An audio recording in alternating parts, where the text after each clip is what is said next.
کھانے بھی مارے۔ جب حضرت نوح علیہ السلام اپنی امتیوں کو لے کر کشتی میں بیٹھے تو انہیں کشتی میں ایک بوڑھا نظر آیا۔ اسے کوئی پہچانتا بھی نہیں تھا۔ آپ علیہ السلام نے ہر چیز کا جوڑا جوڑا کشتی میں بٹھایا تھا مگر وہ اکیلا تھا۔ لوگوں نے اسے پکڑ لیا۔ وہ حضرت نوح علیہ السلام سے پوچھنے لگے کہ یہ بوڑھا کون ہے؟ حضرت نوح علیہ السلام نے اس سے پوچھا، بتاؤ تم کون ہو؟ وہ کہنے لگا، جی میں شیطان ہوں۔ آپ نے سن کر فرمایا، تو اتنا چالاک بدمعاش ہے کہ کشتی میں آ گیا۔ کہنے لگا، جی مجھ سے غلطی ہو گئی، اب آپ مجھے معاف فرما دیں۔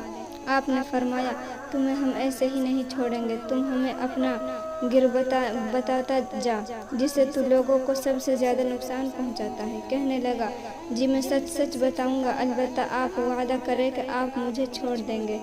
آپ علیہ السلام نے فرمایا، ٹھیک ہے، ہم تمہیں چھوڑ دیں گے۔ وہ کہنے لگا، میں 2 باتوں سے انسان کو زیادہ نقصان پہنچاتا ہوں، نمبر 1 حسد، نمبر 2 حرص۔